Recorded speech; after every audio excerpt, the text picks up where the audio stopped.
Subscribe Muhammad Amjad Nadwi, Indian Islamic scholar. أعوذ بالله من الشيطان الرجيم بسم الله الرحمن الرحيم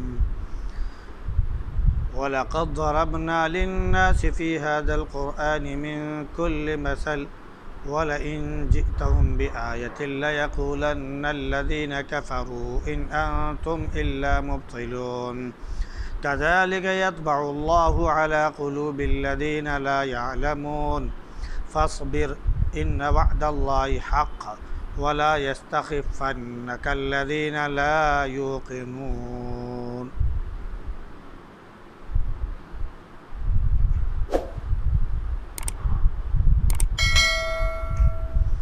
وَلَقَدْ ضَرَبْنَا لِلنَّاسِ فِي هَذَا الْقُرْآنِ مِنْ كُلِّ مَثَلٍ. اور ہم نے لوگوں کے واسطے اس قرآن میں ہر قسم کی مثال پیش کی. اگر آپ ان کے پاس کوئی نشانی لے کر آئیں تو جو کافر ہیں وہ ضرور کہیں گے کہ تم سب جھوٹ بناتے ہو. ایسی اللہ رب العزت ان لوگوں کے دلوں پر مہر لگا دیتا ہے جو سمجھ نہیں رکھتے ہیں. تو آپ صبر کیجئے، یقیناً اللہ کا وعدہ برحق ہے، اور جو ایمان نہیں رکھتے ہیں وہ آپ کو اکھاڑ نہ پھینکیں.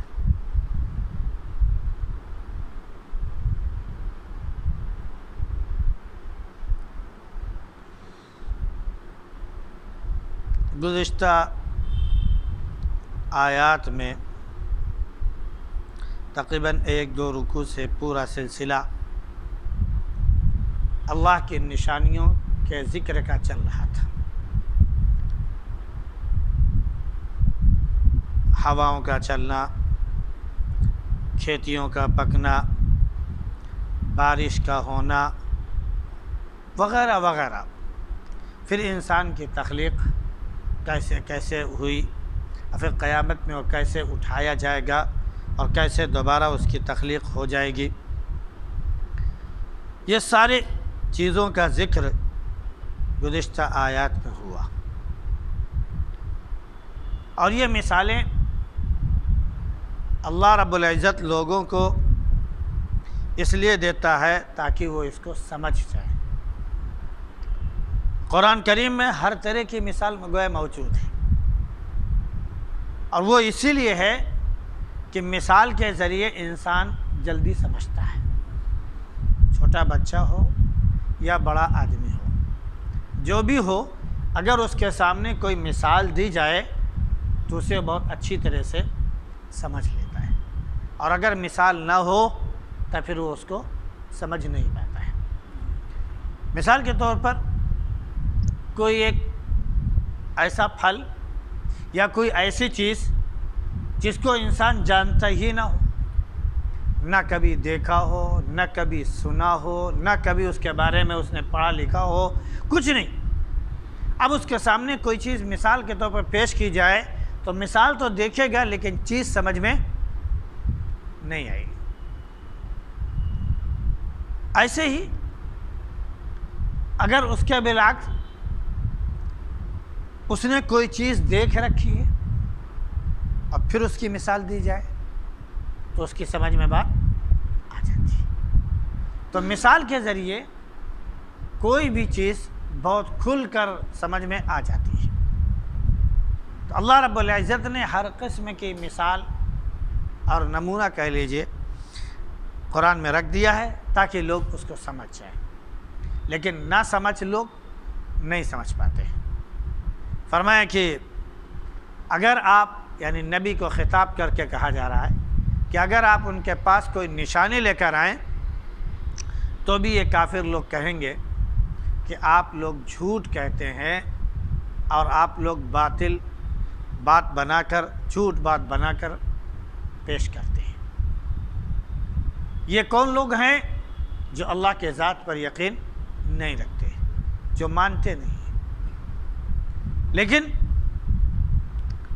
اللہ رب العزت کا کہنا ہے کہ ہم نے نبی کو بھیجا، ہم نے کتابیں بھیجی، بالکل برحق ہے. ان کے ساتھ جو مثالیں آئیں، جو معجزات آئے، وہ بھی بالکل برحق ہے۔ یہ الگ بات ہے کوئی مانے یا نہ مانے۔ ہر دور میں انبیاء علیہ السلام کی تکذیب کی گئی، ان کو جھٹلایا گیا، ان کے پیش کیے ہوئے معجزوں کا انکار کیا گیا۔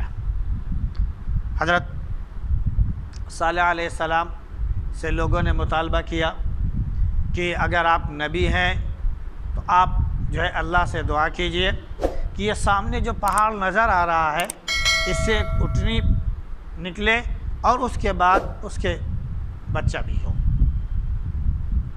حضرت صالح علیہ السلام نے دعا کی، سامنے پہاڑ سے قوم کے سامنے ایک اٹھنی آئی جو بہت قد و قامت والی تھی، عام اٹھنیوں اور عام اونٹوں سے بہت بڑی لمبی ترنگی تھی۔ وہ اس کو دیکھ کر تمام اونٹ بھاگ کھڑے ہوتے تھے، اور آتے کے ساتھ ہی اس نے ایک بچہ دیا۔ یہ صالح علیہ السلام کا معجزہ پورا ہوا، لیکن قوم نے کیا کیا؟ صالح علیہ السلام کے منع کرنے کے باوجود بھی اس اونٹنی کو مار ڈالا، نتیجے کے طور پر ان کے اوپر عذاب آ گیا۔ ایسے ہی مختلف انبیاء علیہ السلام کے ساتھ ہوا۔ حضرت موسیٰ علیہ السلام نے مختلف معجزات دکھائے، لیکن انکار کرنے والے نے انکار کیا۔ آپ نے ان کے سامنے جو جانکار تھے، جادوگر تھے، ان کے سامنے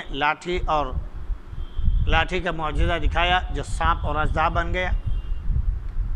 تو فرعون نے کہا کہ یہ تو جادو لگتا ہے اور ایسا ہے کہ اس کا مقابلہ کیا جائے، لہذا پورے علاقے کے پورے کہہ لیجیے کہ مصر کے لوگوں کو بلایا گیا، کہیں بھی کسی کونے میں رہ رہا ہو، جادوگر آئے، مقابلہ ہوا۔ تمام جادوگروں نے اپنے جادوگری کے فن سے جان لیا کہ یہ معجزہ ہے اور یہ جادو نہیں ہے، وہ ایمان لے آئے۔ لیکن پھر بھی فرعون ایمان، بلکہ اس نے کہا کہ اچھا موسیٰ تمہارا استاد ہے، تم سب اس کے چیلے ہو، اور یہاں مجھے نیچے دکھانے کے لیے تم سب یہاں جمع ہوئے ہو، سب کو میں سخت ترین سزا دوں گا، وغیرہ وغیرہ۔ حضرت عیسیٰ علیہ السلام نے مختلف معجزات پیش کیے، مردوں کو زندہ کر دینا، سفید داغ کوڑ کو ٹھیک کر دینا، وغیرہ وغیرہ۔ یہ تو بالکل عام معجزہ تھا ان کے لیے، لیکن نہ ماننے والے جو تھے انہوں نے تسلیم نہیں کیا۔ اللہ کے نبی صلی اللہ علیہ وسلم نے بہت سے معجزات دکھائے، حالانکہ اللہ کے نبی صلی اللہ علیہ وسلم سے جب لوگ مطالبہ کیا کرتے تھے کہ ذرا کوئی معجزہ ایسے دکھاؤ جیسے موسیٰ علیہ السلام پر ہوا، جیسے عیسیٰ علیہ السلام پر ہوا، ویسے آپ بھی معجزہ لا کر دکھائیے، تو فرماتے تھے کہ ان لوگوں نے بھی معجزہ دیکھ کر کون سی بات مان لی۔ پھر قرآن نے کہا کہ معجزے سے کوئی بات مانتا نہیں ہے، اللہ کی بات برحق ہے، میں نبی ہوں، میری بات مان لو، سن لو، کامیاب ہو جاؤ گے۔ بغیر معجزے دکھانا نہ دکھانا یہ ہمارا کام نہیں ہے، اللہ چاہے گا تو ہو جائے گا۔ پھر بھی بڑے معجزات اللہ کے نبی صلی اللہ علیہ وسلم سے خوب پذیر ہوئے۔ مثال کے طور پر ابو لہب نے، ابو جہل نے کہا کہ چاند کے 2 ٹکڑے کرو، میں مانوں گا نبی ہوں۔ اللہ کے نبی صلی اللہ علیہ وسلم نے اشارہ کیا، چاند کے 2 ٹکڑے ہوئے، پھر چاند مل گیا، ایمان نہیں لایا۔ اب تو یقین ہو گیا کہ بالکل کھلے جادو پیش کرتے ہو، ورنہ اتنی جلدی معجزہ کہاں سے آ جائے گا۔ اس کے برعکس اگر کہہ دیا جائے کہ اس وقت ہندوستان میں آپ کے یہ ساؤتھ ایریا جو ہے، وہاں پر ایک جگہ ہے کینانور، جو آپ کے کرناٹک میں پڑتا ہے،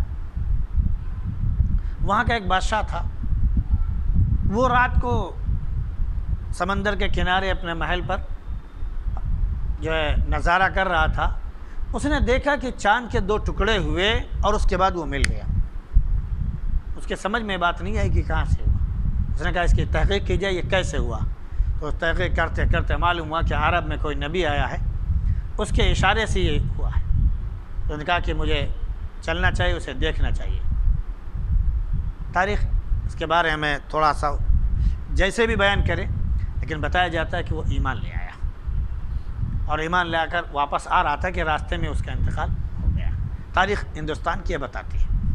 تو وہاں پر ابو جہل نے کیا کہا کہ جادو ہے،